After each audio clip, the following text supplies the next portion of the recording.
Go I ahead. just started it. All right, cool. Yes, we work every day. Right. She Somebody was gonna trying to hear be. that and think we talking about the Sabbath. Oh man, that's crazy. Now you over, bro. Somebody clip that. They got to know the context, man. All they hear is yes. We work every day. That's funny. We finished. There wouldn't even be no understanding to come after that.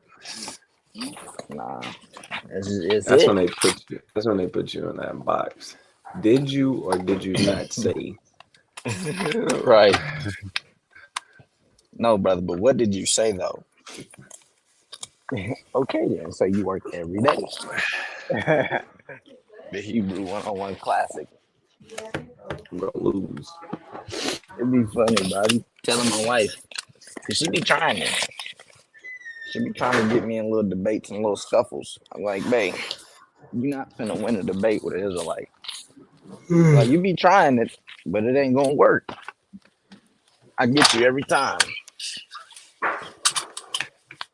I should be sizing you up, huh? Mm-hmm. She be trying it. It's all good though. Should be trying to cook up.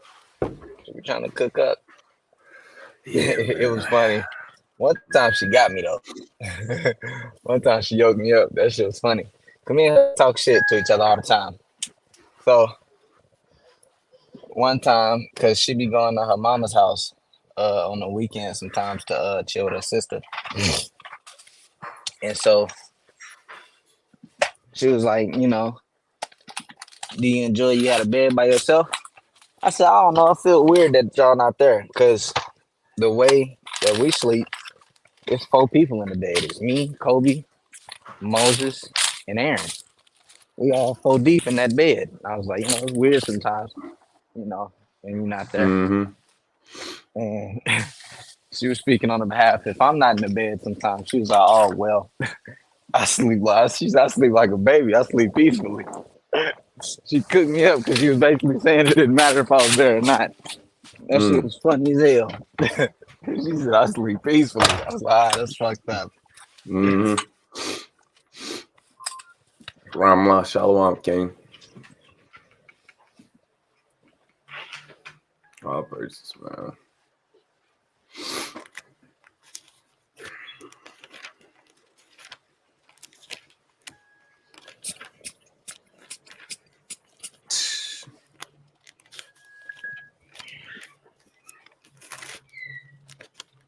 Man. I gotta go buy me a menorah still, man. I should have did that already. Dang, brother, it's already December, brother.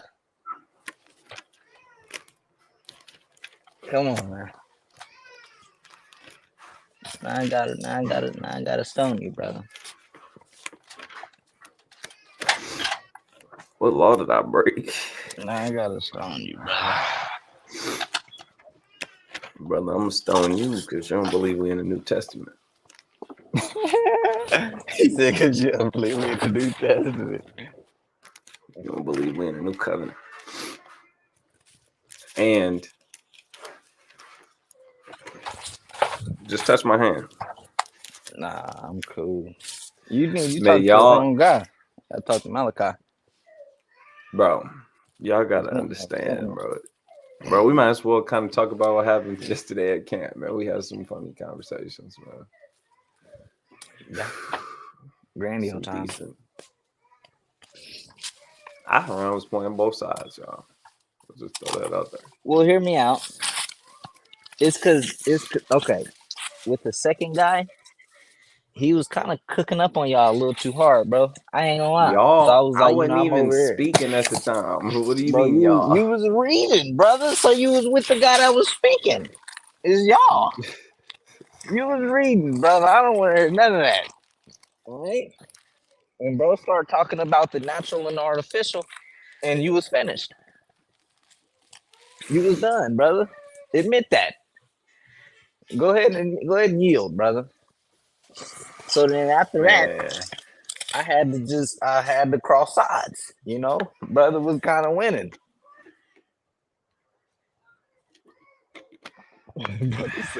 this What do you guy say? said, I'm the highest.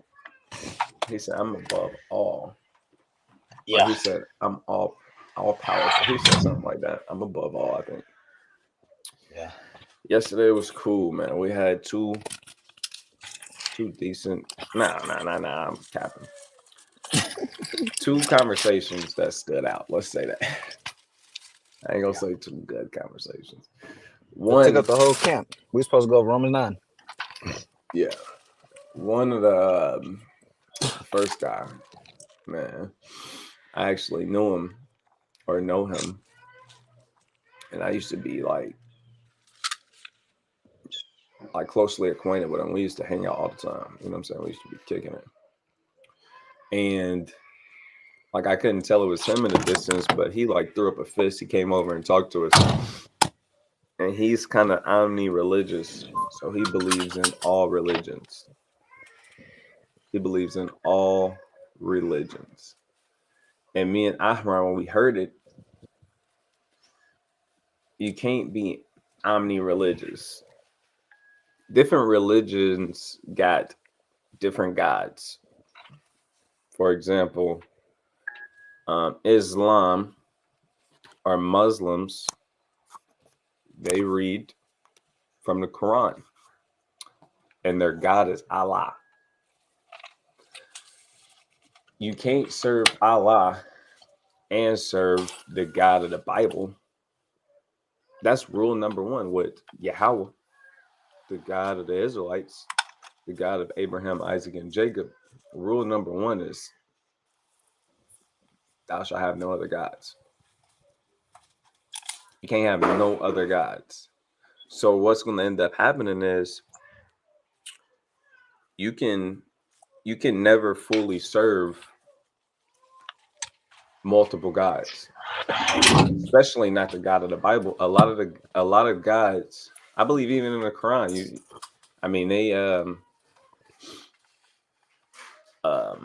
you can't have no other gods. You got to only worship Allah. So it's like he was coming with this kind of energy that he's just going to take some from every single religion, and that's what he come with, because there's truth in every religion. And then he tried to pull cards, man. It was just, look, man, whenever you got too much dip on your chip, you get lost in the sauce. The chip break. The chip break, man. And his chip broke. I mean, you can't serve multiple gods. You just can't, man. I don't make the rules. That's what Christ said. You cannot have two masters. You're gonna choose one over the other. And you talking about you omni-religious. You don't even know all religions. You don't know all religions to be omni-religious. And this is an attack on the brother. This is an attack on his ideology and his what he believes in. It's not personal, right? Not personal at all. Cool dude. But what he believes in is madness and is foolishness, right? Because like we explained at camp yesterday, you're gonna contradict. Like I remember brother named Knowledge in OKC. This brother was trying to tell us the 42 laws of Ma'at agree with the Bible, and they one and the same, and so on and so forth. But when we got through there, the 42 laws of Ma'at did not agree with the Bible. It didn't. So even just seeing that, if you got the 42 laws of Ma'at and the Bible, and they contradict or they go against each other, or they're at odds, boom, which one are you getting down with? That's the big question. Which one are you getting down with? And then the brother goes on to say, well, I'm going with what I feel is right. Super problematic.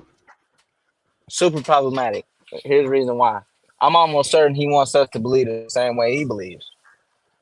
Omni-religious, right? If you got a group of omni-religious niggas and y'all believe in all religions, so-called, say this brother agrees with this and I disagree with what he believes. Because it's like, well, I can kind of pick and choose from this. Well, I get you said that because the Quran said, but the Bible say this. Well, I get the Bible say that, but in Buddhism, they say this. And you kind of go and tick for tack all damn day, and you just picking and choosing off of what? Off of how you feel. And it was all about, well, if that truly makes him happy at the end of the day, basically, if not if, but it was all about feelings. It was feelings-based doctrine, and it was about the base of it was damn happiness. Can you still hear me out? Let me make sure because my phone in Yep. my pocket. Okay, cool. It's about damn feelings and a happy based doctrine. And I'm here to tell you, happiness is not the foundation of the doctrine. With our doctrine, happiness comes along with it. I'm not saying you got to be damn angry. We actually got in trouble for not serving the Most High God with joyfulness and gladness of heart. It's not what I'm saying. But if you have this facade, this fake imagery of damn happiness and what makes you feel good, then you're just gonna have chaos. Captain Jeremiah put out the perfect precept. She that liveth in pleasure is dead while she liveth. Can you grab me Hebrews 11 and 24? Yes, sir. I sure can.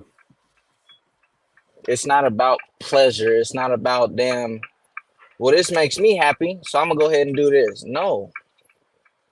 Call it one more time. You may be so Hebrews 11 and 24. You may be so called happy and you're gonna end up dead. I'm gonna just tell you that right now. That's just what it is. You're gonna be dead. Because I went on to make the point of, well, there's a bunch of people on drugs who are happy. And you're gonna see the brother rebuttal about saying, a lot of people that do drugs are depressed. And obviously that's a great point. I know that. But when they're depressed when that drug wears off. When it wears off, guess what they're doing? They're going to look for another drug. They're going to go and find some more drugs because they believe drugs truly make them happy. And that's literally how that's some of their arguments. You can't just be happy for me. I'm happy. I genuinely feel good when I'm on drugs. What are we to say? Is that okay? I mean, just the brother's happy. I mean, yeah, he's doing meth and fentanyl and fucking coke, but he's happy. No, that's not it. But can you grab me that real quick, and then you can grab some points if you want to. This is Hebrews chapter 11 and verse 24. It says, by faith, Moses, when he was come to years, he refused to be called the son of Pharaoh's daughter, choosing rather to suffer affliction with the people of God than to enjoy the pleasures of sin for a season. So Moses figured out, he understood there was something bigger than enjoying this damn pleasure for a season. Moses figured out, damn, I have a damn duty to do. This is my people. This is my people. I can't allow them to do this. And Moses could have took the route how that brother was thinking. Well, shit, this truly makes me happy. I would have. I'm almost certain Moses would have enjoyed a life, being the Pharaoh's son. He the next up. He kind of got it going for him. He's in a high office, but Moses said he refused it. Rather suffer affliction with the people of God, with his people. went on to become a king. That's what the scriptures say, a king in Jeshurun, right? King in Israel. So it's like Moses understood he had a duty. Moses understood he had a purpose. And in that very instance, no, it wasn't happy. It wasn't happiness behind that. It says he suffered affliction. He had to go through some stuff. He had to go through some pain. He had to go through some anguish. Same thing Christ had to do, right? Same thing. A lot of the righteous prophets, Jeremiah, he almost I'm not gonna say fell out the truth, but he wanted to put away serving God because of all the stuff that was happening to him. He was done, but he couldn't. The spirit was on him too much. A lot of these men aren't just happy-go-lucky, but they have a purpose and they have a duty, and that's what being a man is. It's not being a damn la-la land, worried about feelings. And well, it's all about happiness. There's no difference between that and Christianity, right? Did you have a point real quick or no? Because I can't see you. Yes, I do. Go ahead. I'm trying to find the scripture though. It's a particular scripture I gotta find real quick.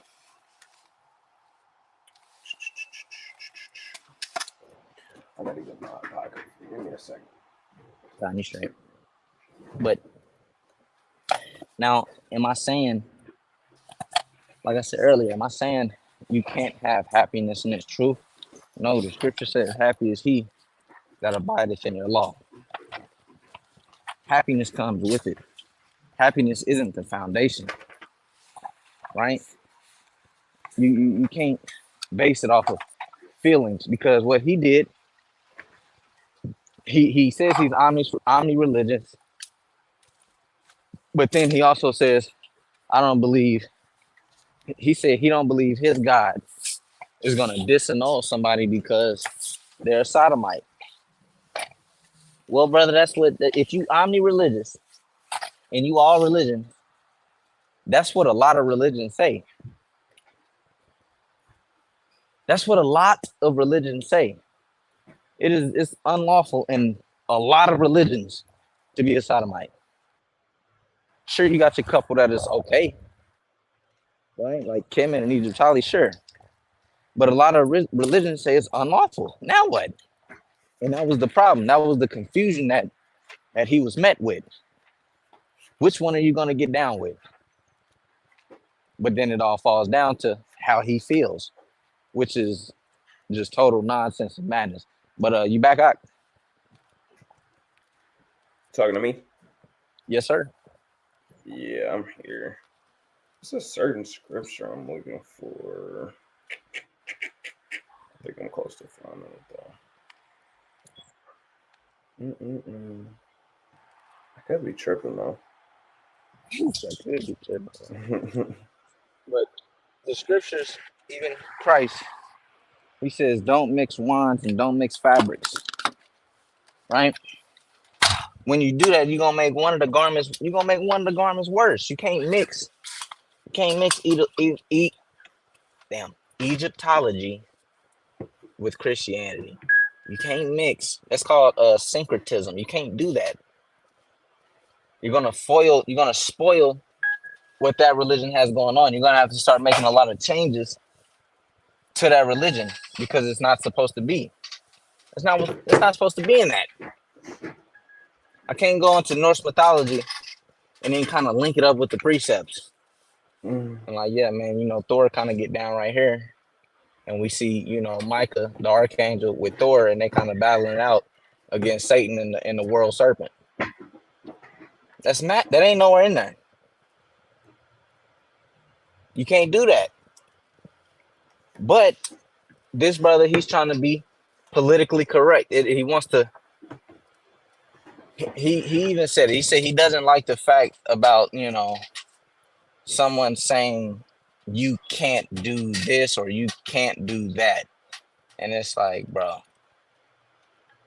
I mean, that's all that is correction, bro. You want the freedom. Everybody wants this so-called freedom to do whatever the hell they want. That comes, a lot of that shit come with death. He even said it himself on the video. He said he wouldn't warn his son about the impending doom that his son would have if he was a sodomite. He said he wouldn't tell his son that. Right. That's madness. You wouldn't warn your son of the doom that's finna come upon him if he was a sodomite. Brother said no. Well, damn, I ain't. Mind you, he even said himself he doesn't want his son to be a sodomite.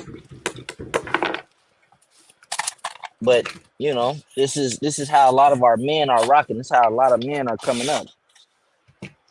A lot of our men are starting to be a little bit more tender and delicate and more feminized and more just don't have an opinion, don't want to speak up, don't want to tell somebody they're wrong, scared to voice an opinion. It's kind of what our men, you know, we a little bit more shamefaced, you know.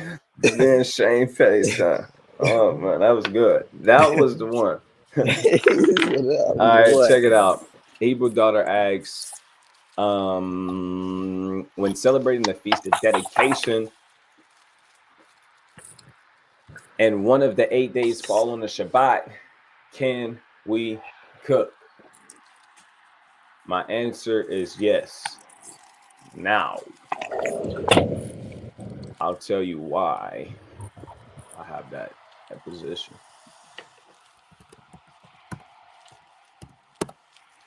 One of the things, what am I typing? Okay, let me get the GMT speed. First thing. One of the things to remember is that it's a feast day. It's a feast day. It's a feast day. Feast of dedication is a feast day. Now, atonement is not considered a feast day. It's a high holy day. All right, but it doesn't include a feast. Let's get Second Maccabees, chapter 1 and 18.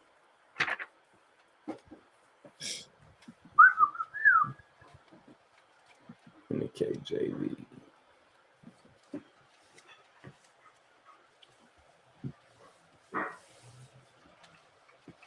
Now, Second Maccabees chapter 1, verse 18. It says, therefore, whereas we are now purposed to keep the purification of the temple. So the purification of the temple is the same as feast of dedication. They're just putting a description on why it's being dedicated, because we purified the temple. They defiled it. They stole things. They were doing all kinds of things in our temple. Like Second Maccabees chapter 6, it goes over how they, first of all, heathens was all in there. They were passing around harlots,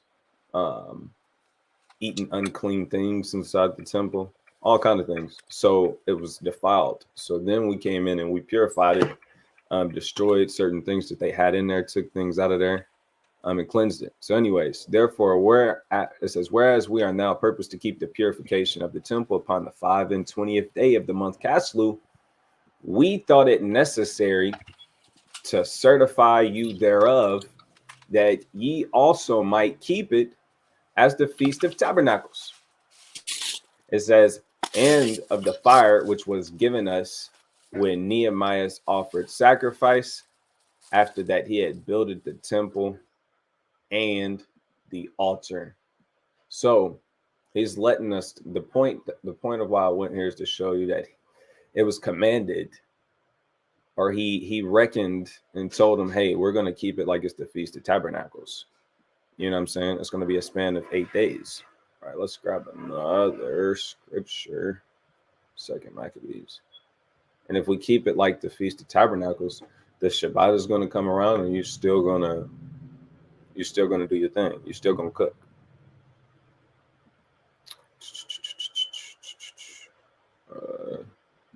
Chapter 10.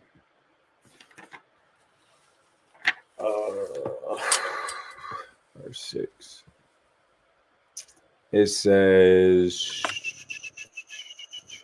I'll start at verse 5. 2 Maccabees 10 and 5. It says, now upon the same day the strangers profaned the temple, and on the very same day it was cleansed again, even the 25th day of the same month, which is Caslu. So the same day and month of the year that they defiled the temple, we actually was able to cleanse it on that same day. All praise to the Most High. It says, and they kept the 8 days with gladness, as in the Feast of Tabernacles, remembering that not long before they held the Feast of Tabernacles, when as they wandered in the mountains and the dens like beasts. So they were keeping it in the same and organizing it in a similar way, keeping it 8 days. So that's a good question. But my answer is, boom, we kept it like the Feast of Tabernacles, long story short, and yes, you can cook. That's what we would do on Tabernacles. You would eat, you know what I'm saying? It's a day of feasting and gladness. Shalom, we got Officer Taham on deck. Shalom, King. Shalom. What does an alcoholic do on a holy day that mandates a drink oblation? You understand this question? Wait. Look up oblation for me. Okay.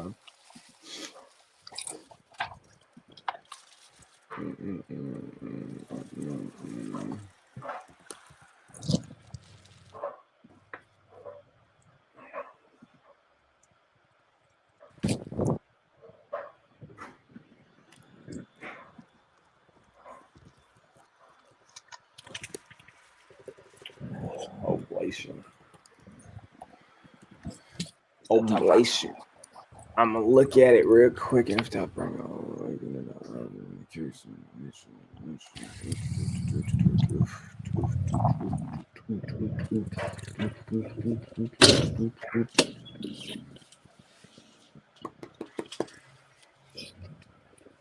Give me 1 second. Korban. The Hebrew word is korban. Korban, like in the New Testament. Mm-hmm. That's interesting. It just says the outline of biblical usage. It just says offering. Then it says oblation. Then the Strong says something brought near the altar, the sacrificial present that is offered. Okay, that's what I thought it was going into. You might be only referring to Passover. Passover is the only, from what I know, the only feast day that requires you to drink wine. If I'm gonna be honest, it comes down to discipline. You have to have discipline, man. I've been speaking about discipline a lot lately, and you have to have self-control, and that's what's required to be in this truth. Self-control and discipline. If you don't have enough self-control and discipline, and don't take this as an offense, if you don't have enough self-control and discipline to drink a cup of wine, man, not even a cup, but drink some wine on Passover without falling back into being a drunkard, we got a bunch of issues. There's a lot of stuff we gotta deal with. But at the end of the day, it comes down to discipline. Also, Passover is one time out of the year. Like I said, I don't know. I'm not familiar or aware of any other customs or laws we have that deals with drinking wine on a feast day. Mar, you can add if you want. No, Passover is the only one that I can think of also. Yeah, that wasn't meant to be offensive. It's just the truth. It's like you go ahead. Nah, man, that's well said.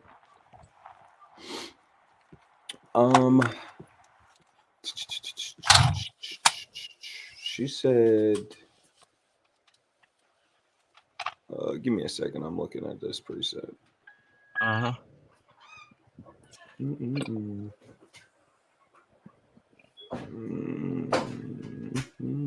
Mm-mm-mm.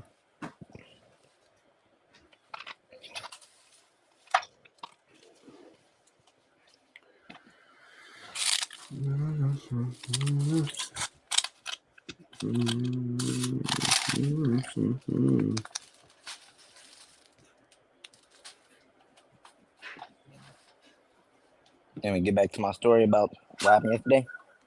Oh yeah, hold on. She said, okay, Hebrew daughter said, she said to Wada Mahara, I actually read both those precepts. Then she said, I thought that was the answer when I was celebrating Feast of Tabernacles. I was told we couldn't cook on that day that fell on Shabbat. I mean, what I was taught was that when it's a double Shabbat one, because when you read Deuteronomy chapter 16, what I was taught that trumps the weekly Shabbat, because Tabernacles is one of the big three. 16. This is what I was learned. What I was learned.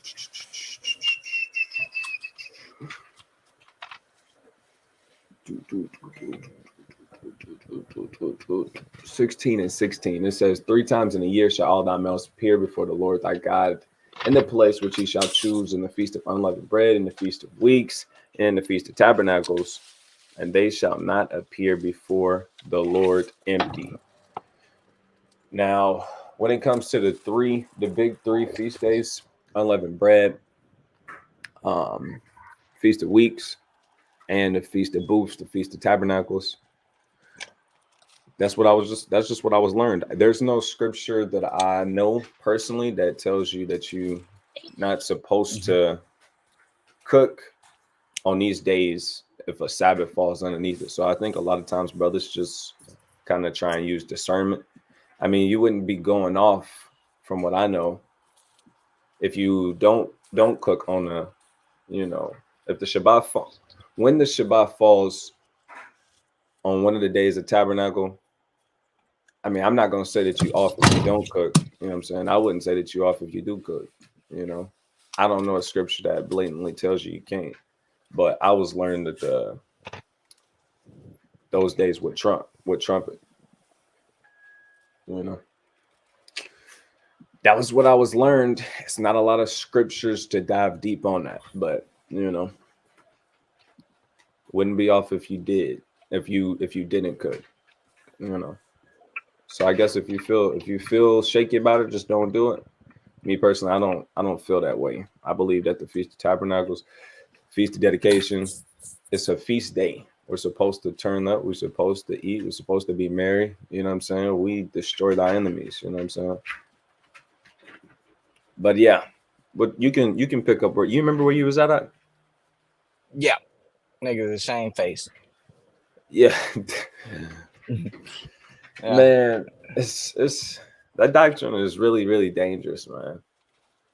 And his doctrine was surrounded around his feelings. His doctrine was surrounded based off of how he feels. You cannot, let's say I got 10 gods that I'm serving. God forbid I ever do this. But let's say I'm omni-religious. I believe, every religion has truths. And I'm there's no way that you can serve one of those gods completely. Because this God, his commandments and how he needs to be served can be contrary to a different God and how he's supposed to be served and worshiped. So you're going to find yourself not actually able to serve any God. You kind of just going off of how you feel. Because if one God say, hey, it's not okay to be gay, and then this guy say, hey, it is okay to be gay, Now you're going to go off of what? Whichever one you feel is right. You're going to go off how you feel. You're going to go off how you feel. So it's a dangerous thing. And you're going to find out that you can't really serve this. You can't serve any God. You know what I'm saying? Not like that. Hey, the requirement, one of the ways you serve Molech is child sacrifice. All right. God said, don't serve Molech and don't do that. Now what? What do we do? You got to You know what I'm saying? You got to disobey one of those gods. Yeah. You got to disobey And one of them. it's so much more confusion because he says, he's omni-religious, which requires multiple gods, but he has one God. He has one high power. That's what he How said. confusing is that? That's what he said. That's confusion. What do you mean? You at least have to serve at least have to serve 500 idols. At least. There's way more gods than just 500, but you would at least have to serve 500. It ain't no just damn one. What are you talking about? Not if you omni means all. You all religion? No. And come to find out, he was actually no religion. There's no religion there. He serves himself. He serves his desires. He serves his lust. He serves his own damn belly. That's what he does. But he paints it as if he has, some type of restraint, some type of decorum. No, you don't. Monks have a certain level of discipline and decorum. I can't say the same thing for Christians. Who else? Who else has a certain Muslims? There we go. Muslims. They have a certain level of discipline and restraint because there are certain things that their texts say that they cannot do, and they yield to that. They yield to that. They don't just say, "Well, I'm not gonna speak for every single one of them." Cause I know every religion got that one or two, couple of people where they'd be like, "I just don't feel like that's right." You know what I'm saying? So I'm not even gonna put that on the whole religion. But you're not just supposed to say, "Oh well, I disagree with that," and I'm gonna just go off how I feel, and I can kind of sidestep that. But I'm still a Muslim. You can't be a damn monk and vow silence and be around this motherfucker talking. Be like, well, I mean, I just felt like talking. What? You just broke all the codes, bro. You just broke everything. And a lot of those religions come with punishments because you're supposed to have a certain discipline. He has no discipline. In that religion, there is no discipline. There is no restraint. I even asked him this. I went this far, guys. I said, what if I was to enact pedophilia upon your child? Of course, not me, but I'm giving him an example. What if somebody was to enact pedophilia upon your child? What? Now what? He said, I mean, I said, what if that make me happy? He said, if that's what you want to do, he went even that far because he know it. How can I explain this? Of course, nobody. I'm almost certain nobody has ever asked him that, but he had to, stay 10 toes down on this dumbass doctrine. So he had to agree with that. Most people who sit there and think that through will be like, nah, you can't do that. Why? Because that's wrong. But when we asked him to paint the definition, what's right and what's wrong, he struggled. Well, right is and wrong is, man, He I don't. said, like, he was kind of getting into, like, Siri, calm down, man. I didn't even say your name, shorty. Can you hear me? Yes, sir. Okay, that's when he kind of pulled this card, if I'm not mistaken. He pulled the Well, right is, like kind of, being good to people. He said wrong is anytime you do something and it can hurt you or it can hurt other people, and it's kind of like a domino effect. Is that when he pulled that out? I believe so. That's how he I believe so. classified wrong. But it doesn't really get us nowhere, because what he feels is right and what he feels is wrong, it can easily be contended by another person's opinions of what's right and what's wrong. And then Doing we in a right and standstill. wrong. My bad. I was just gonna say this, and then we at a standstill. This man believes this is how we identify right and wrong. Another man can say, "Hey, I oppose your view. This is how we determine between right and what's wrong." And then we just got more people having opinions about what's right and what's wrong. Everyone has their own opinion, and that's literally Yeah. what's stopping us from being able to build. There's no foundation. The foundation ultimately, it needs to be something that's more authoritative that people they got to yield to. You can't just have your own opinion every time and you be right. It's on you. And even that statement, I didn't think about it until now. Even that statement he made about having a domino effect, doing something good has a damn domino effect. Doing something bad has a domino effect. If I go off and build a hospital or change somebody's life, they're gonna feel it. They're like, okay, I want to be like him, and they're gonna have a damn domino effect of good on them. If I save somebody's life, if I save a man from getting hit by a car, his folks is gonna be happy. Everything has to every cause. I believe it's a worldly proverb. To every cause, there is a equal and opposite reaction. I Mhm. believe that's how it goes, and that's true. You're gonna have a damn. It's the world calls it karma. We call it, the Most High and faith, fate. What He has destined for you or whatever. But painting it how He painted is totally irresponsible. Um, It's basically a lack of accountability, a lack of wanting to. And like I said, I'm not speaking about him personally. It's all towards his doctrine. What he's teaching is a lack of just a lack of being a man in That's the general. fruit. That's the fruit.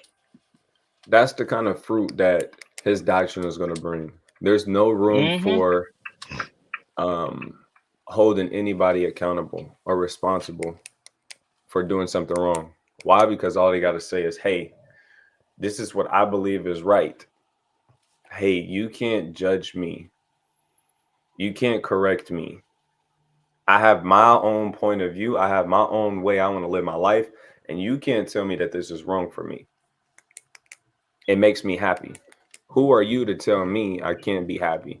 So now we create a kind of system or a kind of culture that that enables people to just do whatever the hell they want to do, however they want to do. There's no room for correction or accountability. And then we have a lot of effeminate traits that's just going to come with it. I mean, it's just not going to work. You can't build a nation. You can't build anything without a foundation. You can't build a damn business without guidelines that's plain, white and black guidelines. Hey, you cannot do this. Hey, you got to do this. His leaves so much room for chaos because it all goes off feelings. It's not gonna work, man. But yeah, go ahead, Kim. John, that's exactly right. There's no foundation, and this is speaking.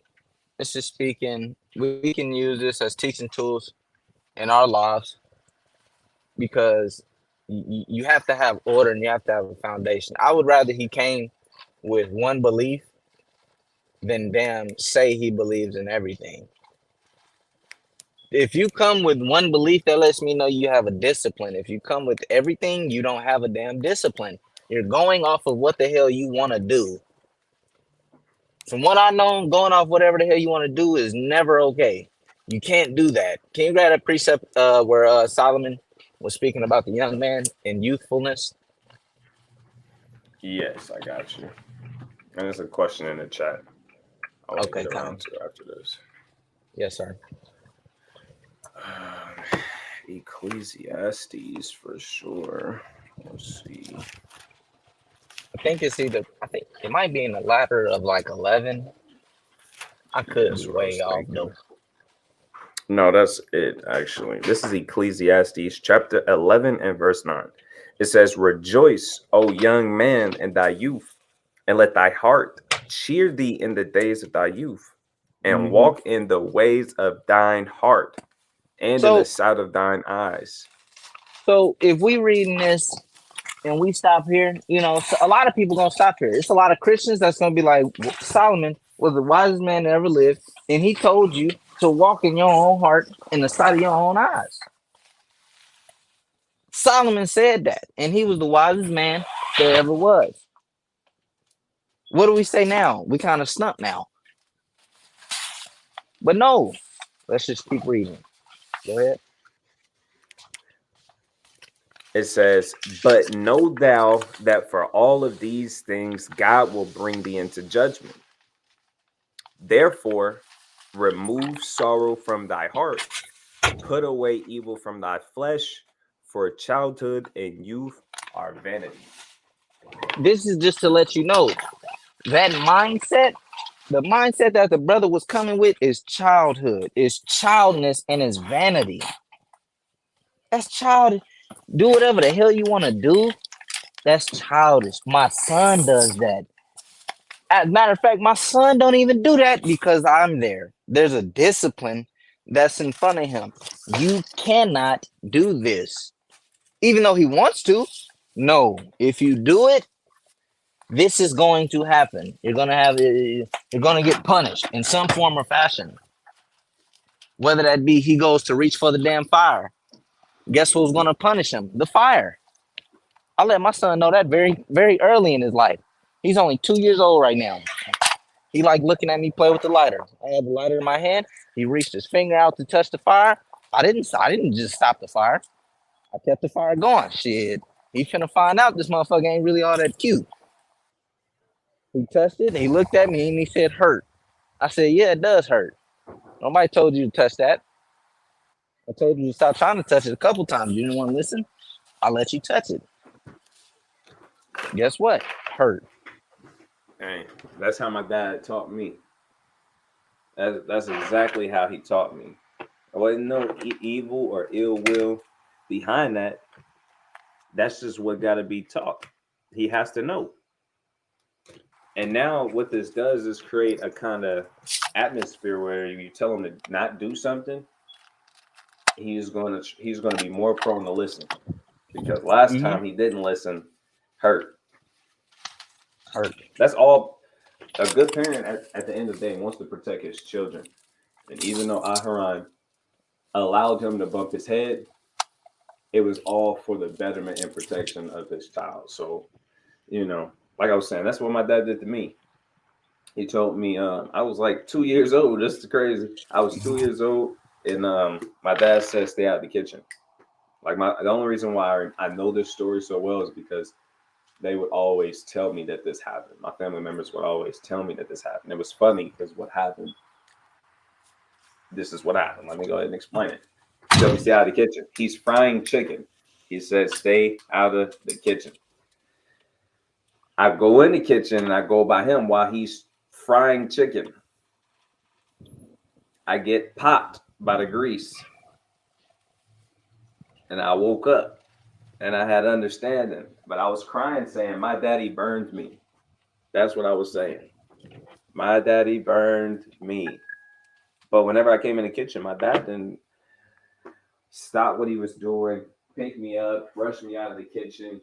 Nah, he allowed certain things. Even as I got older, he had the same teaching method. Hey, I'm going to tell you right now, I ain't gonna. He would literally say this. I'm not gonna tell you too many times.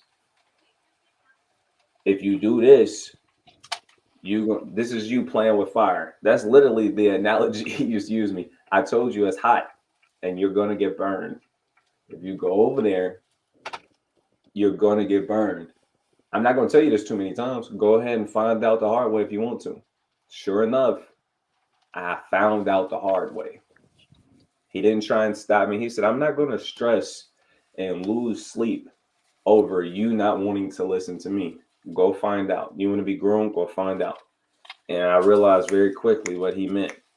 You know what I'm saying? I learned very quickly. But, you know, a lot of times moms, what I noticed, like with my mom, I'm kind of going on a rant. Not cut me off whenever. No, you good. My mom, she would stress and try and force me to do things.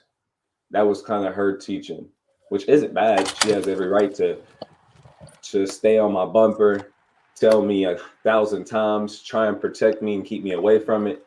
My dad was like, nah, nigga, you want to go do that? Go ahead. I'm not going to stop you. But don't expect me to come get you out of jail. Don't expect me to do this. You go find out. And, you know, that's that. A lot of times, those people just got to find out on their own sometimes. You know what I'm saying? Mm-hmm. Got to see. And that's got to find out. Like Solomon just described. That's youthfulness and that's vanity.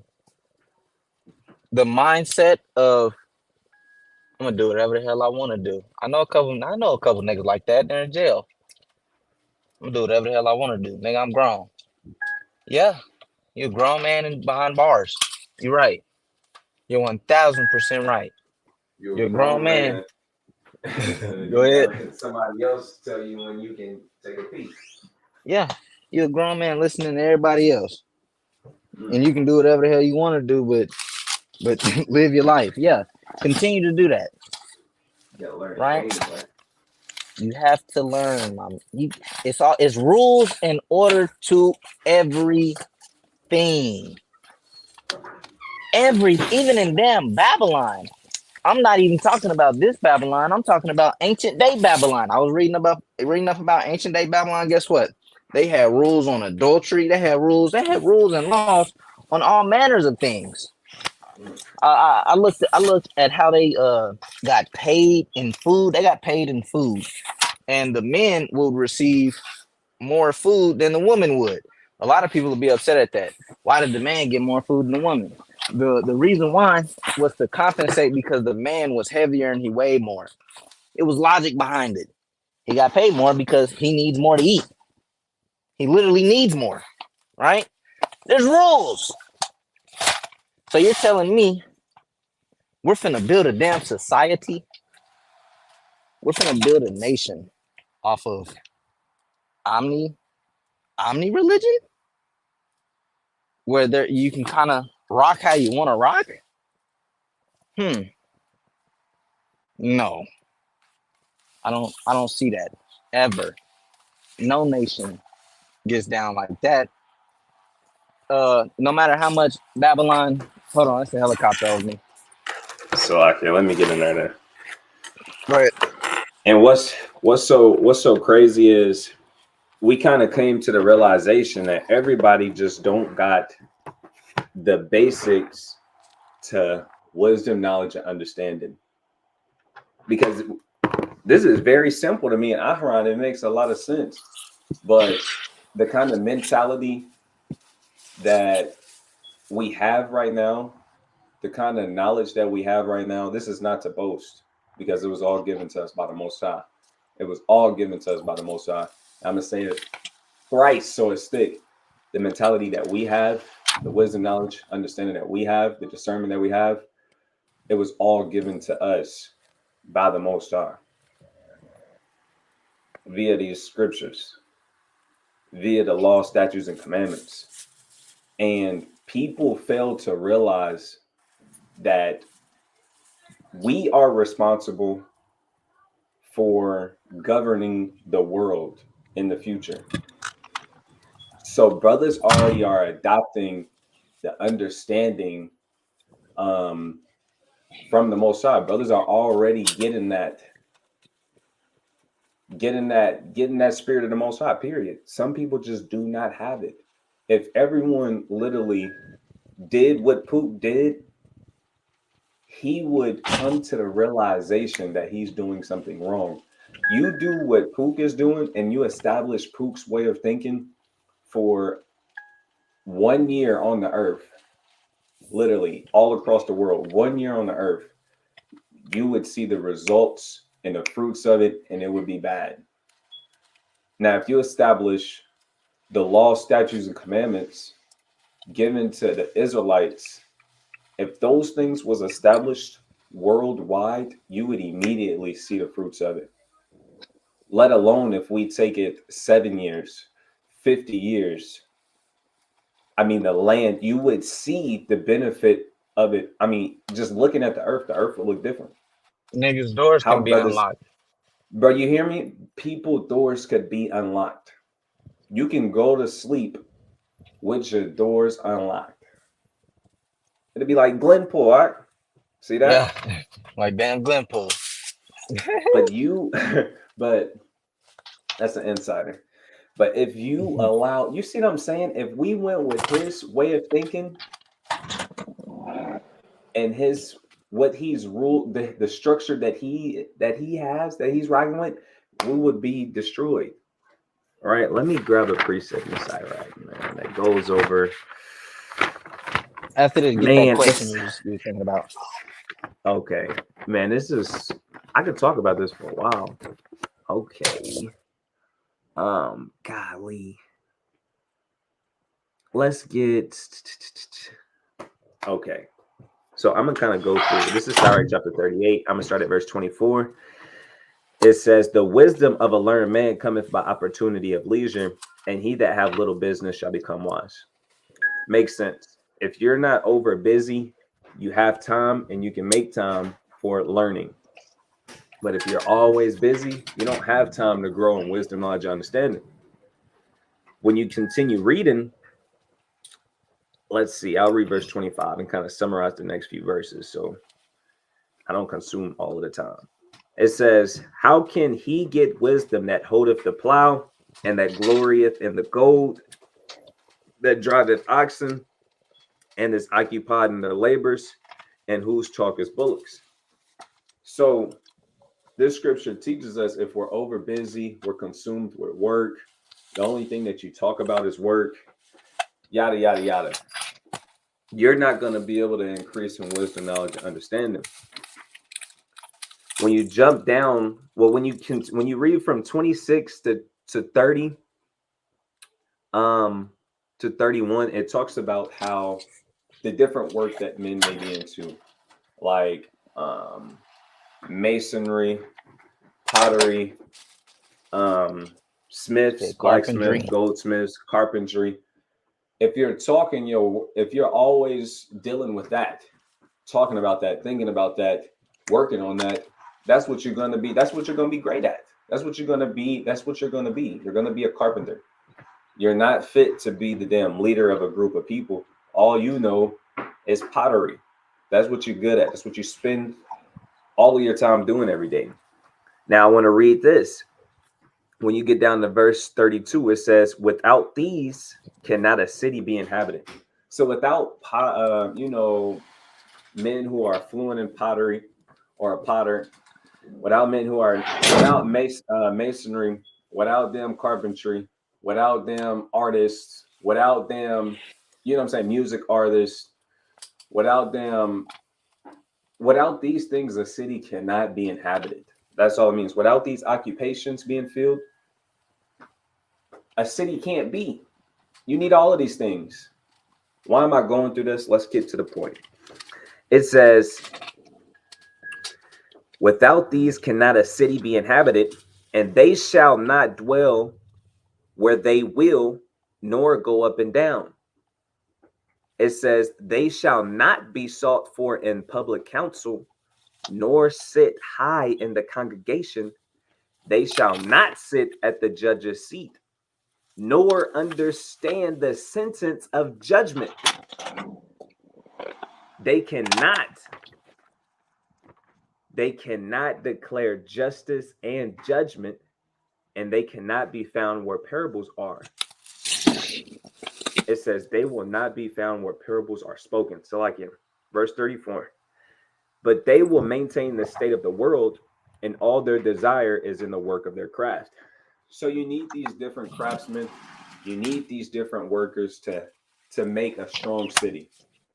But the point is, they don't have the fundamentals of governing and building and judging and ruling a damn city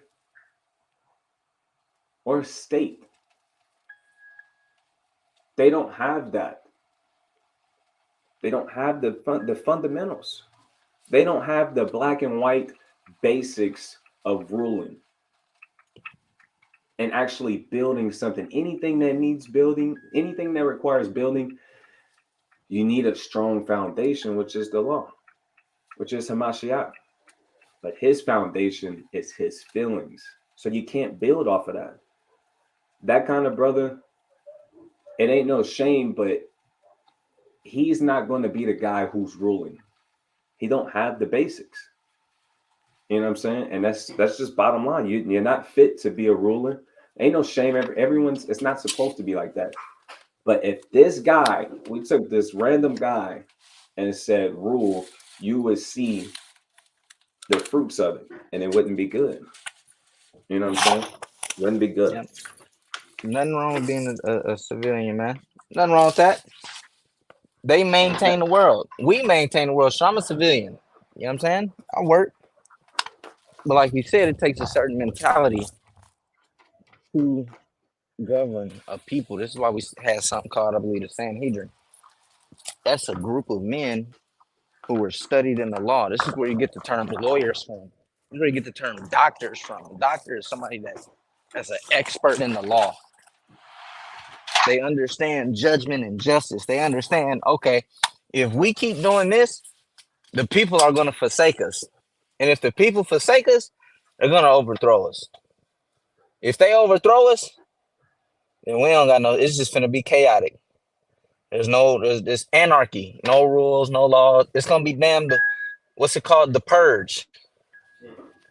That's all it's going to be, damn purge. Right? So this is why it takes certain men, wicked or righteous. I'm going to be honest, wicked or right. You have to have a certain mentality to know how to damn rule. We're not saying damn, you can, a wicked man can know and understand how to rule and govern a people. It may not be right, but There's a he's doing it. There's degrees. You can put things in order how the Most High said, and then you got kings and people who ruled and set up laws and set up order their own way. You know what I'm saying? But we know that the Most High's way is going to be better than anybody's. I'm trying to touch on the point that even like the king of Babylon, he was setting up idols, making people worship him. But the point to take away of it, there's still a certain structure and order in that, even though it was off. We're not glorifying this man and what he set up, but there is order in that. To rule a kingdom, you gotta have that basics, man. And the basics is black and white foundation. You know what I'm saying? Not feelings. Not feelings. Not goddamn. Well, everybody. It ain't based off damn everybody and just happiness. No, it's not. It's not finna work. But I want to keep talking on this. But let's get that question real quick. Okay, let me see.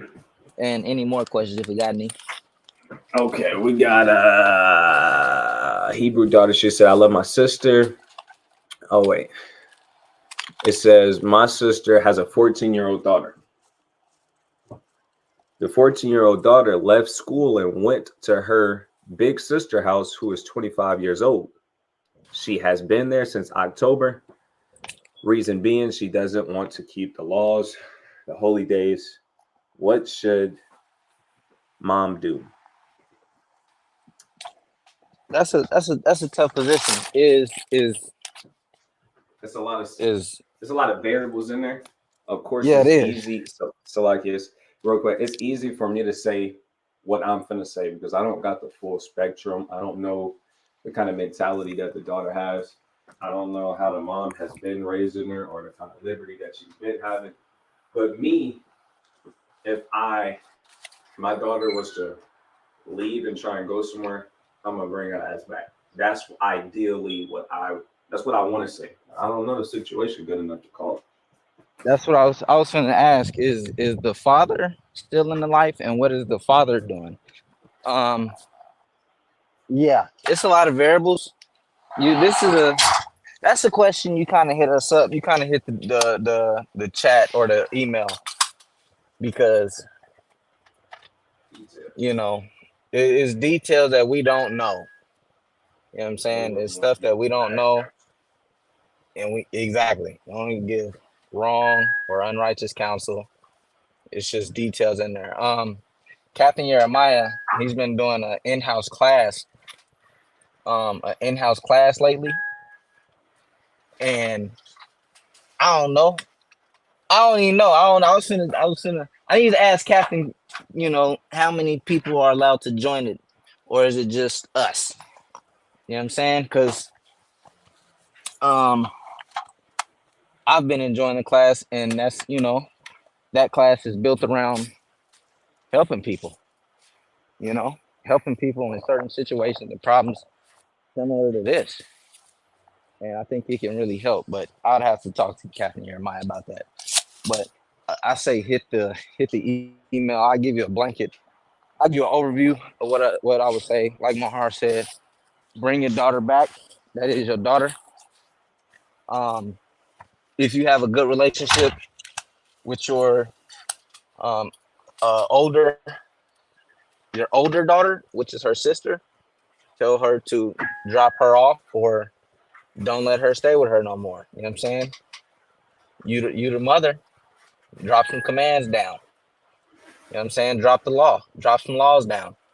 It's not. I've been saying this a lot lately. It's not about you know what I think. It's not about how I feel. Who cares how I feel? Who cares about what you think? There's certain responsibilities, and that's what we lack in parenthood nowadays. We don't teach that you have a duty. We don't teach that you gotta obey your father and mother. We don't teach when you have a wife, you have duties to her. It doesn't matter if you're not feeling good that day. It don't matter if you ain't happy. You have a duty, right? I have 2 kids now. I can't just be like, man, I'm not happy. Let me just dip. No, I'm going against my duty. And that's something we lack. We lack in teaching our kids. I didn't get taught that. I didn't get taught a damn duty. Or I did, but it didn't get beaten into me like it needed to. You have responsibility. When you're a father, you have to do this. You're a man out here. You're a black man out here. You need to move like this. You need to think like this. Not you should, you need to. And that's, certain things like that we got to instill in these kids, man. Because how old girl trying to go about life right now, your daughter I'm speaking on, she wants to do whatever the hell she wants. Like we just got done reading. That's a childhood mentality. The Most High God is going to bring everything into judgment, good or bad. Now, option two is this: you can let her do her thing and let her bump her head and let her come back unto you in a repentful manner. I mean, it may go like that, it may not go like that. That's like I said, without details, that's as much as I can give. Mahar, you here? You still hear me? Yeah, I can hear you. Okay. We got any more questions? Mm-mm. Okay. Well, getting back to what we were saying about building a nation. That's what I was trying to beat into the brother's head. You can't you thinking so damn small. You thinking only about yourself. You're not thinking about I can tell you this. he wasn't thinking about my son. When he came up with all this good shit in his head, he wasn't thinking about my son. You know what he was thinking about? How he felt. Because what he said, what he takes from each religion, what he does with each religion is, if I like it, I go with it. If I don't like it, you know, I disannul it. I don't abide by it because it don't make me feel good. You teach that to a fucking psychopath. You teach that to a man that's diabolical and thinking. That's a man that's into harming women and children. You teach that to them. You know what you're telling me? You're not thinking about my son. You're not thinking about my wife. You're not thinking about me. You ain't building no society off that. Not that. I can take what I like and just, if I don't like it, do away with it because I said so. Really, bro? His claim was that he believed in all religions, but it seemed like quite the contrary. Yeah. You don't really believe in no religions. You don't believe in none of those gods. If you really believed in it, you would serve them. But you can't serve all of them, man. Yeah.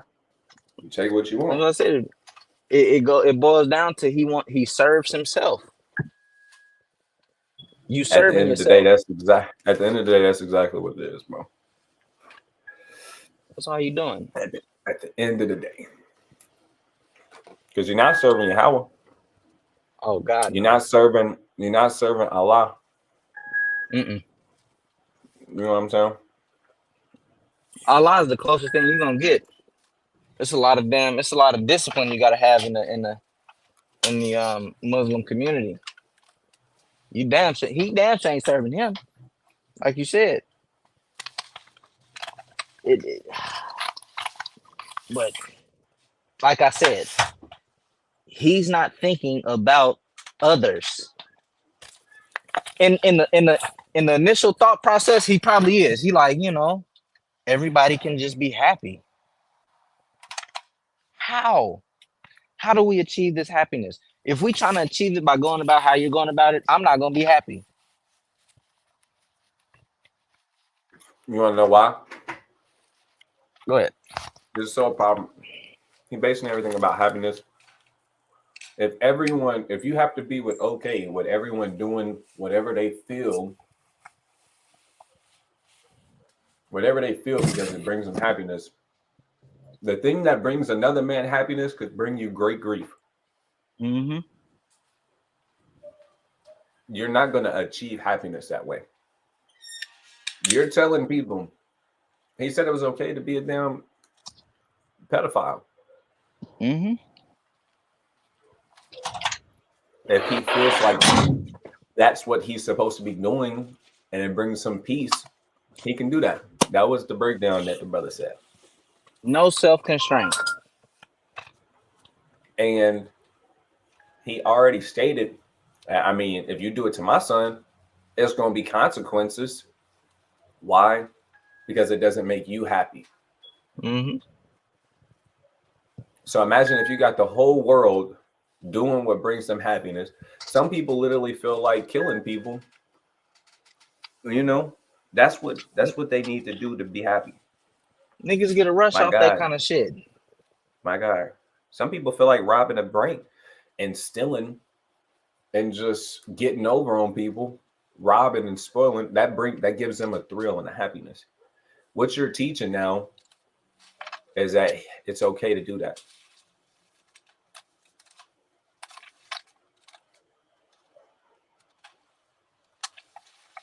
It don't.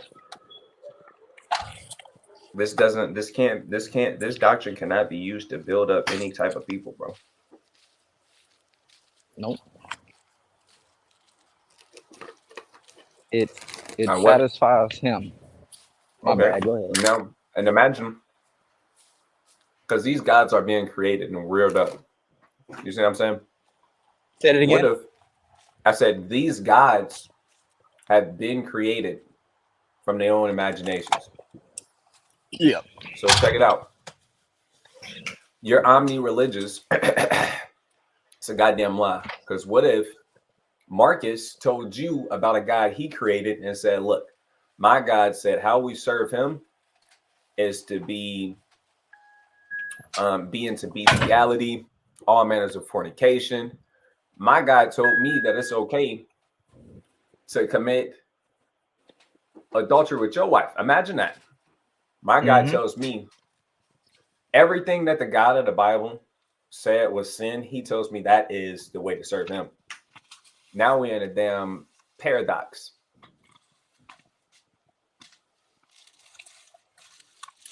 Are you still omni-religious?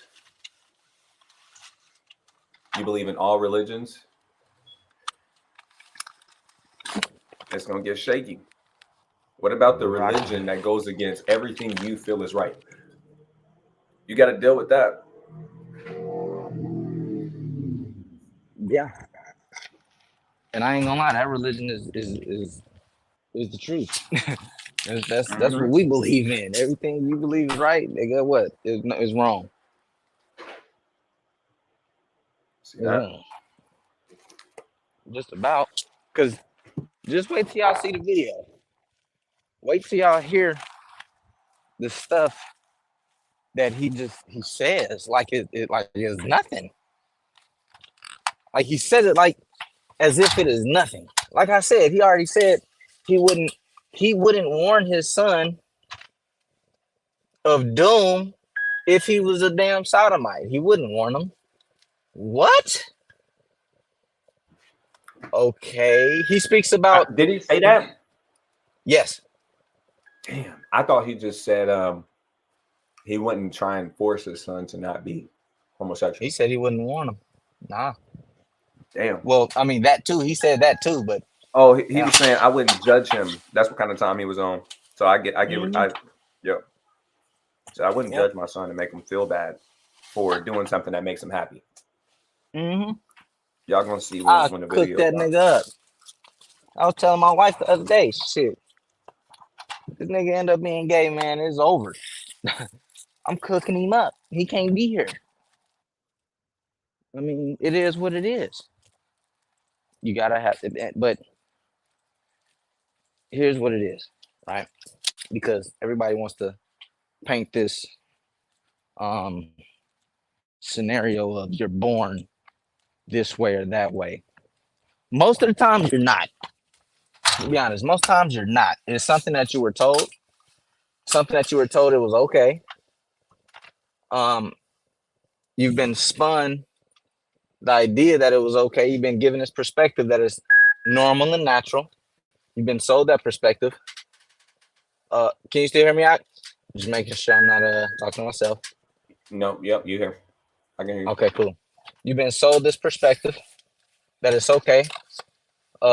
Two, something traumatic happened in a person's life where they were sexually abused as a youth, and it changes them. That's a certain way. That's a lot of the ways, really and truly. So it's not even just the fact that oh, I was just born this way. No, that's not it. But even if you want to use that excuse, even if you want to use that, what if I have the same excuse? Well, brother, I fully enjoy killing people. I was just born this way. You can't judge me about it. Can't say nothing to me about it. I enjoy killing people and I was born this way. Yep. And I don't think God should be promising me damnation because I want to murder people. Murder kids whose names start with A. Any kid whose names start with A, I want to kill them. I feel like that's right. That's what I want to do. I was born this way. I always hated the names who started with A. Yep. This doctrine don't hold up. It don't hold up. Don't hold up to anything. I don't know if people think that we were supposed to be stumped by that and be like, oh damn, oh no, he was born that way. No, nigga, who cares? There's psychopaths who were born a certain way. Their brains are built different. Guess what? It's not okay to kill people. You I don't still care gotta who you fix are. it. We still have to fix the damn It's problem. Go ahead. it's My bad. things that it's things that I had to come up out of, even though I thought it was right. Even though I thought it was right. Even though I felt deep down that this was right. I had to can't do it. God said not to do it. And that's where it comes down. That goes back to the point that I said he really don't believe in no gods. He really don't serve the gods he think he's serving. At the end of the day, he really just serving himself, doing his own thing. And he just like every other person, but when he says it sounds better because he's politically correct. But at the end of the day, bro, you're just serving yourself. You're not serving a higher power. You're not serving a higher power. At the end of the day, you're serving yourself. In order to serve a higher power, you have to do what they say. You have to do what Right. you have to do what that higher power says. You got to And serve you're it. saying, I serve that higher power, but I serve this higher power, even though they're telling me to do two different things. I'm serving them. Don't be that guy. That's literally, we literally got in trouble for that. Yeah. Like, look, let me grab this. Can you grab Second Timothy chapter 3 after you get done with this? Yeah, I got you. Just want to keep that on my mind. Okay. Now, I'm gonna get this joint in Kings, man. Is it Second Kings? Let's see. That'll be First Kings. First Kings 18 and 21. And Elijah came unto all the people and said, how long halt ye between two opinions? If the Lord be God, follow him. But if Baal, then followed him. And the people answered him not a word. And they all shut the hell up because they were cut to Yeah. death in their heart. Yeah. You can't serve Baal and serve God. They are opposites, man.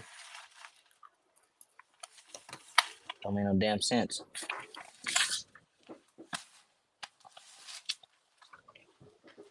You believe in all religions. That's crazy.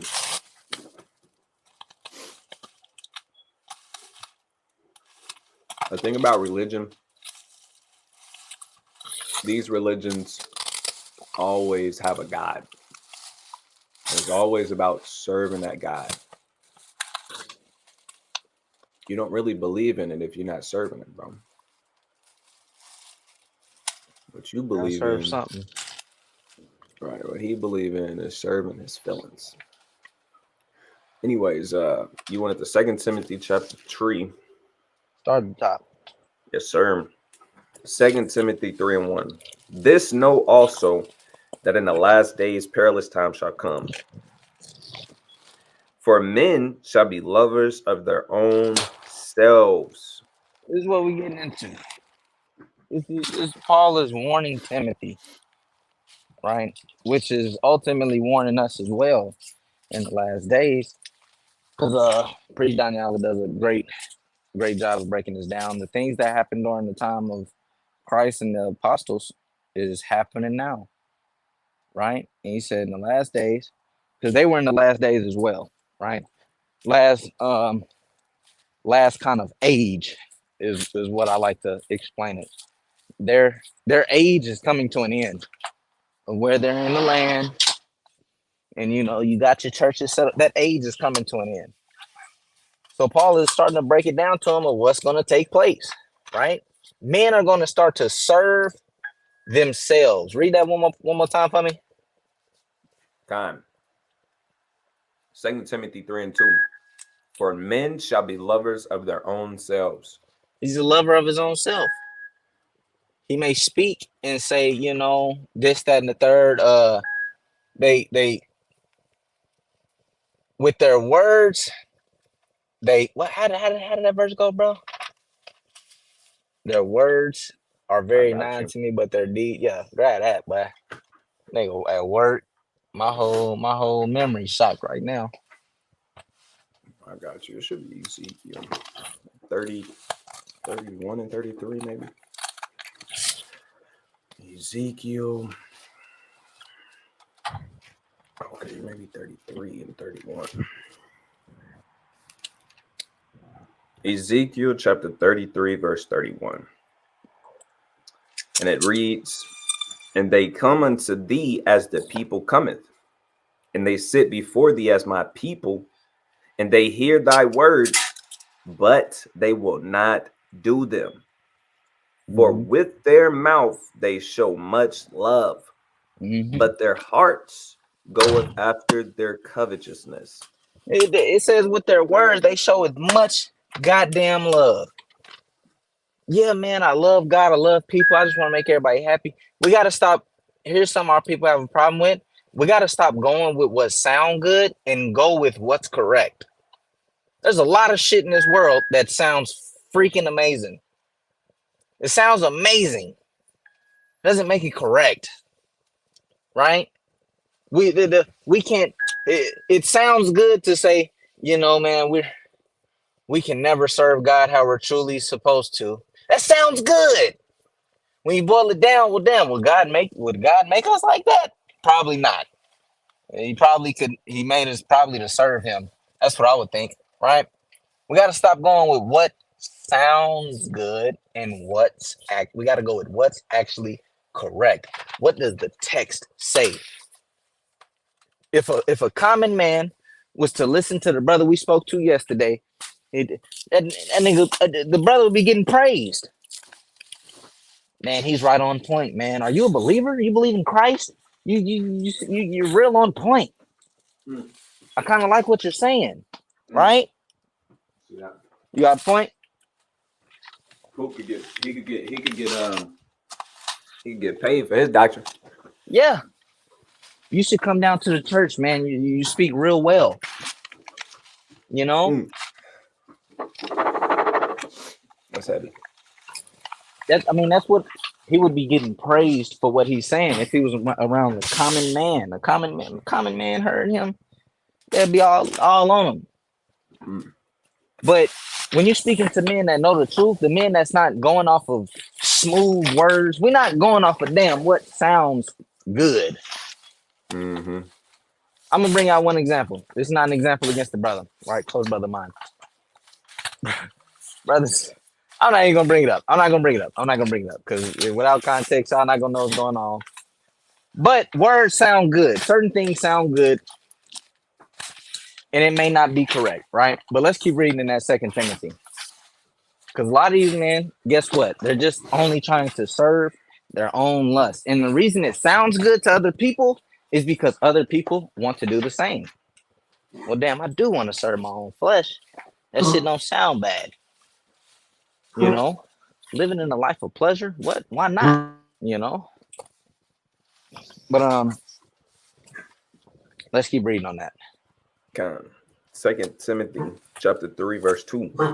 For men shall be lovers of their own selves, covetous, boasters, proud, blasphemers, disobedient to parents, unthankful, unholy, without natural affection, truce breakers, false accusers, incontentment, fierce, despisers of those that are good, traitors, heady, high-minded, lovers of pleasure more than lovers of God.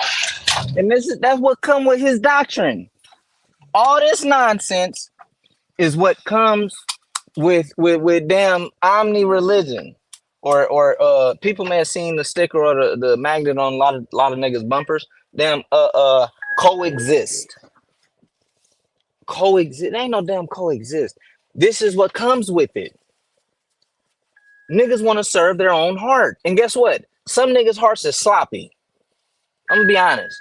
Some niggas' hearts is like, damn, man, I kind of want to talk shit behind his brother's back. That's gonna make me feel good. Nigga, that's sloppy. Some niggas' hearts want to go sleep with another man's rib. That's gonna make him feel good. That's pleasurable. That's gonna make him happy. And what brother was telling us yesterday, if it makes you happy, I asked him, in your religion, what can get you damned? He said, not fulfilling your true purpose and happiness, not living out your whole life in the happiness that you wanted. Nigga, you know how many people out here commit adultery with a smile on their face? You telling me they're not gonna get damned? This is what you're telling me. This is what his religion comes with. This is what Paul was warning Timothy and now warning us. In the last days, you got niggas out here like this. These niggas gonna come with some smooth ass words. Please believe me. It's gonna sound great. I don't believe God really is gonna judge you for doing that. Like, why would he? He's so above that, he's God. I don't think he's gonna judge you for how you feel. What? You haven't read the Bible. I bring this example out often, especially to my ribs. God told Ezekiel that he was going to kill his wife in the morning. And he said, don't mourn her death. This is what God told Ezekiel. Do not mourn her. Go and do the work. You trying to tell me God isn't going to judge you for your feelings? What the hell is that? He literally told him, do not mourn your wife when I kill her. But guess what? People aren't going to buy into it because that doesn't sound good. Damn, that don't sound good. You know, it's like, that's hard, man. That's hard to serve. Matter of fact, can you grab me that precept in Joshua? Whom you shall serve, or whom we're gonna serve. Can you grab me that? You know what I'm talking about? Got you. Yes. Joshua. This is why Joshua said this. This is why he said this right here. Because like Paul just said in Timothy, just as he said in Timothy, let me see. Traitors, heady, high-minded, lovers of pleasures more than lovers of God. I don't love God, right? And we're gonna see why. Go ahead and bring it out. This is the book of Joshua, chapter 24, verse 15. And if it seems evil unto you to serve the Lord, choose you this day whom ye will serve. Real quick, why in the hell? Why is Joshua saying, if it seem evil for you to serve the Lord, choose you this day whom you're gonna serve? He's saying that because, check this out. Most of what you want to do sounds good and feels good and seems good to you, right? What's a good saying in the world? A good saying in the world is love is love. Love is love. And they use that for the sodomites, right? Can you use that for a man and a child? Love is love. You get looked at crazy for that because ain't no way in hell. Hell no, love ain't love. What are you talking about? God is against that, right? This is what Joshua is saying, if it seemed evil unto you to serve the Lord. Hell, guess what? It probably seemed evil unto Ezekiel when God said, I'm going to kill your wife and do not mourn her death. That sounds like some evil shit. It's like, oh, God damn, boy. But guess what?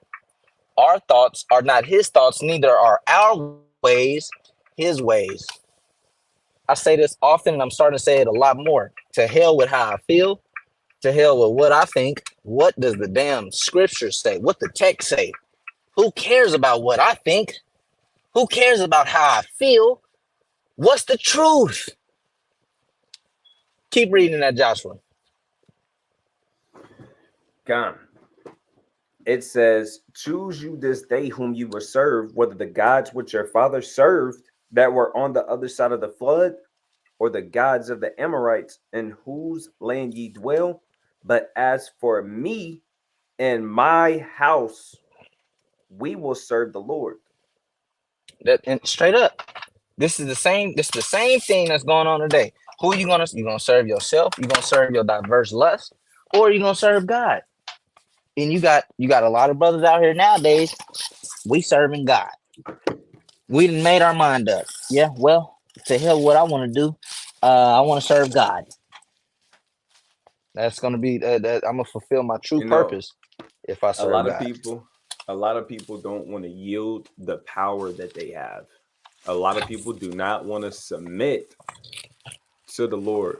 A lot of people just do not want to submit, just like a woman who don't want to submit to her husband, who don't want to listen to their husband. It's a lot of niggas out here who just cannot give up that power. Little do they know that when you give up your power to the Most High, that's how you get power. That's why our name is Yasharala, Prince of Power with God. Our power isn't really coming from ourselves and us doing things we want to do, how we want to do it, and going off how we feel. That isn't where real power is, my nigga. When I obey the Most High and I submit to Him, I got the Most High fighting for me. I'm in God's graces, the master of everyone. But that's not that people don't really consider that. People don't want to deal with that. People too caught up in themselves, too caught up in the world, to put it nicely. Yeah, Let me read this scripture straight for like you. that. You wanna um serve yourself, right? And it's all, like I said, all this is going back to selfishness. It's going back to greed. Like Paul said, going back to covetousness. It's all going back to that. When the precept earlier I pulled said Moses would rather suffer affliction with the children of God than to serve the pleasures of sin for a season. Moses had it all. He had it all. But he didn't eat. No. I'm going to serve. I'm going to be with my people. What Christ do? Christ could have received everything, supposedly could have received everything from Satan. I give you the kingdom. I give you women. I just need you to kneel, bow down to me. Christ said, the hell with you. Obviously, he didn't say the hell with you. You know what I'm talking about. The hell with you, man. Get out of here. Not serving you. Not serving my own damn lust. My flesh. There's no gain in that. Right? But The only Ezekiel. gain, Yeah, go the ahead. only gain is feelings. You feeling a way. That's the only gain. Mm-hmm. And guess what? You're gonna Um, run out of that feeling. right. Motherfucker gonna be gone tomorrow. I know you're an empty vessel. But you had something? Yeah, this is the book of Ezekiel. You kept quoting this precept. I'm gonna read it. Mm-hmm. This is Ezekiel 24 and verse 15. Also, the word of the Lord came unto me, saying, Son of man, behold, I take away from thee the desire of thine eyes with a stroke. Yet neither shalt thou mourn nor weep, neither shall thy tears run down. Forbear to cry, make no mourning for the dead. Bind the tire of thine head upon thee, and put on thy shoes upon thy feet, and cover not thy lips, and eat not the bread of men.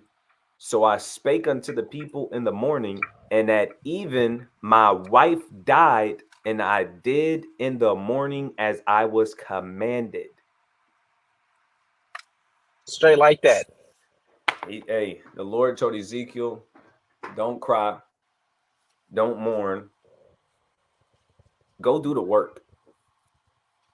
His wife died, and he said, I did as I was commanded. What now? What now? It's You know what I'm not based saying? on how you feel. It's not everything does is not centered around you. A lot of people who want to base it around their feelings, they really just selfish. They think it's all about them. It's a big wake up call. It's not about you, and it's not about everyone else. It's about the Most High. It's not about how you feel. It's not about how Jack feel down the street. It's not about how Cornisha feel down the damn block. It ain't about Michael, in Texas. It's not about Roberto and damn Arizona. It's not about none of y'all feelings. It's not about that. Ezekiel was mightier than all of them people I just named. Oh yeah. And he still told Ezekiel, look, nigga, it ain't about you. Go do this. Yeah. Even Hamashiach, he wanted to not die on the cross. He was mourning, and he begged the Most High, or he asked the Most High. Well, I think it was twice, for sure, twice. Mm-hmm. It said he was praying. Sweating bullets, tears. Blood. Yep. But ultimately, it wasn't about how he felt. Nope. It wasn't about how he felt. The will of the Most High had to be done. The will of the Most High had to be done, for a fact. On earth as it is, it says, let's get it, man. Let's get it. Now we're cooking with a little grease. This is Matthew chapter 9. Chapter 6. Chapter 6, verse 9. After this manner, therefore, pray ye, Our Father, which art in heaven, hallowed be thy name. Thy kingdom come, thy will be done in earth as it is in heaven. This is the Lord's Prayer. He didn't say, thy kingdom come, but we're going to have our feelings and kind of do it our way as it is in heaven. We're going to do it on earth. That's not what it say. The Most High will is going to be done, not how you feel. Your feelings is irrelevant. Let's just get down to it. In the grand scheme of things. Yep. The Most High can care about your feelings if you want to, but he's not obligated to do that. You know what I'm saying? I think the only man's feelings he cared about was Abraham's. You and Abraham. You know what I'm saying? Because Abraham inquired, you know what I'm saying? Lord, but if there be 10, but if there be 5, you know what I'm saying? Hey, he was the friend of God. So that's the problem, bro. Everybody think they the friends of God. You're not. Everybody can't be God's friend. You're not him. Everybody think they was friends, brother. You got that one-on-one friend, best friend relationship with God. Because you think so. Because you feel like it. There we go. Yeah. Bro, you can go back to that, Timothy, whenever you get a chance. Yeah. You ain't got no more questions popping up? Nah. All right. 2 Timothy 3 and verse 5. This is hot. It says, having a form of godliness, but denying the power thereof. From such turn away. Yeah. Yeah, having a form of godliness. That one was too hot. That one was too cut. It was too deep. Read again. It says, having a form of godliness, but denying the power thereof. Yeah. Believing a little bit in it, but you're not really down. You kind of got some kind of spirituality about yourself. It's what the brother was rocking with. Yeah, I believe in God. Yeah, I believe in a high power, so on and so forth. A zeal of God, but not according to knowledge. You know what I'm saying? But denying the power thereof. I don't believe God is going to damn you for being a sodomite. Of course, he's not saying sodomite. He's saying, the actual words on the camera. It's just I don't want to get the channel taken down for saying it. But, he's That's what he's saying. You think the Most High God don't have the power or the right to do whatever he will with his own with what he created? What? No. This is what I'm saying. I always like to explain it like this. If you have a phone, say you made a phone, right? You make a phone and you make that thing to do. You made it to have two purposes: call and text. Guess what? If that motherfucker don't call or text, you're throwing it away. You're gonna start over. I need something that's gonna call and text. I'm gonna discard this. It's not doing what I created it to do. Same thing with you. Just because you're a human, you ain't the greatest shit on earth. The Most High God will discard you because you're not doing what He created you to do. You have a malfunction. Something is wrong with you, nigga. You have a bug. Motherfuckers think too highly of themselves. Motherfuckers think they actually someone. Scripture say when a man thinketh himself to be something when he is nothing, he deceiveth his own self. Nobody came and deceived him. You just okey doked yourself. See that? Let's keep reading on that Corinthians, because not Corinthians, on that Timothy, because it's something I wanted to get to. Verse 6. For of this sort are they which creep into houses, lead captive silly women laden with sins, led away with diverse lust, ever learning. Hold on, because that's important. These men lead captive silly women laden with sins. Women who are laden with sins, who have a multitude of sin on them, love doctrines like this. They love it. They have itching ears to seek out a man to teach them some folly like this shit. I can do whatever the fuck I want and not be damned. This is amazing. This is good.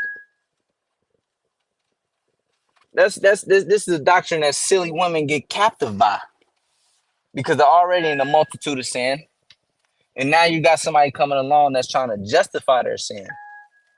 When I say justify, I'm not speaking in the context of what Christ did. I'm speaking in you got men saying, "Oh, it's okay. You're okay. Nothing's gonna go wrong if you're in sin. If you do this, it's really just based off how you feel. If you kind of don't like it, you can throw it away. Yeah, all right, nigga. What if your wife go sleep with another man? Then what? Now, then what?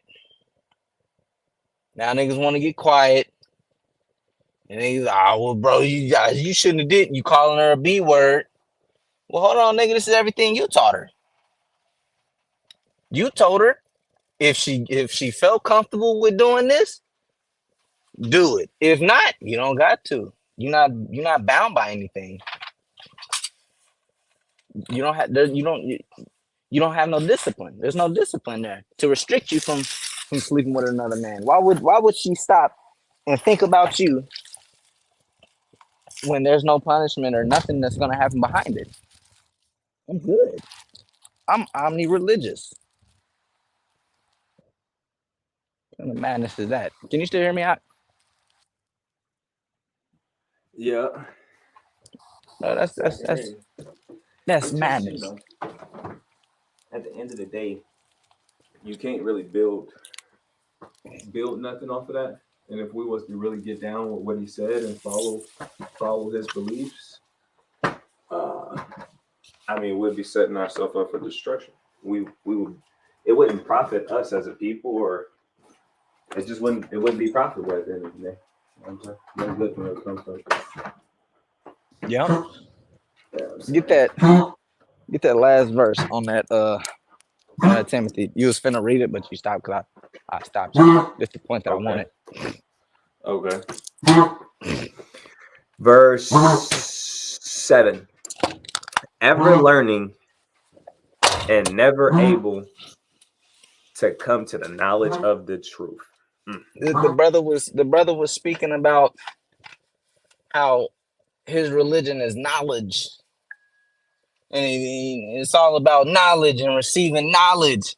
Yeah, that's fine. You ever learning, but never able to come to the knowledge of the truth. You're never able gonna get that understanding of, oh shit, I can't do this. I'm supposed to. No, you wanna know why? With all your knowledge, with everything you learning, you're only learning it to serve your own lust. That's the only reason you're learning, is to serve your own lust. You ain't searching out, well, if I'm wrong, could I be wrong? Or no, he just simply cast it behind him. Oh, I don't really agree with that. Let me just cast that behind me. What? Who? Huh? Who told you to do that? Ever learning, never able to come into the knowledge of the truth, man. And it's sad and it's crazy, because there's a lot of people that's like that. Omni-religious ain't the only person to think like that. It's the same situation with Christianity. Literally, same situation with Christianity. Well, Christ kind of justified me, so I can just do whatever the hell I want to do. No, you can't.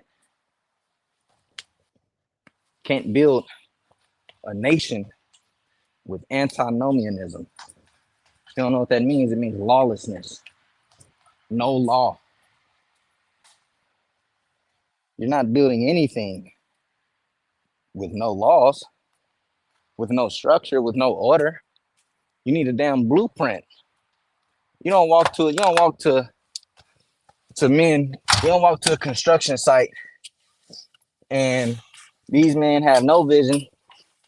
These men are doing whatever the hell they want to do. They kind of just going off the spirit. And he like, well, I like it here. I know we got a blueprint, but fuck the blueprint. We're just finna wing this bitch. That's not what happens. That's not what happens. The damn building is gonna fall apart. Somebody's gonna get hurt or somebody's gonna die. That's what happens. That's literally what goes on. When somebody didn't follow the rules, when somebody didn't follow the order, didn't follow the structure that was set up, this building, they may have built a replica of this building 20 times. But that one time somebody don't follow the damn rules, damn, somebody got hurt. Well, what happened? Well, this was messed up. Why was it messed up, man? Somebody didn't screw this in. What? And now you're responsible, right? This is what I kept saying yesterday. His doctrine is irresponsible. You can't have an irresponsible doctrine like that, because you're going to cause someone to get hurt. Hell, or something. Niggas is into bestiality. You're going to cause someone or something to get hurt. You don't know the amount of wickedness a lot of these men and women are into. And I'm sure he don't agree with a lot of the wickedness men and women are into. But guess what? By your own admission, you can just, if you don't agree with it and, you happy doing what you're doing, just go ahead. There's so much madness and wickedness and just ill shit going on in the world to speak like that. To just speak and say, do as thou fucking wilt. Hell no. With no repercussions? Do whatever makes you happy with no, you're not going to get punished. No judgment is going to come to you. It's just cupcakes and fucking lollipops. No, that's scary. That ain't it. That is not it. I wish that the video was already posted and we could go over it and show y'all and pick certain things apart while playing the video that happened. I want to start doing stuff like that. You know what I'm saying? Where we go over past camps and we kind of touch on them a little bit more. That could be very profitable. We should grab some old videos. What We should some throwbacks. Yeah. Some throwbacks. I can think of a few, man. I can think of a few. We should do that for real. You got anything else you want to bring up? No, sir. All right. I'm gonna grab. It's all right. So the 43. Okay. I'm talking about. Can you hear Draco? Yeah, I can. All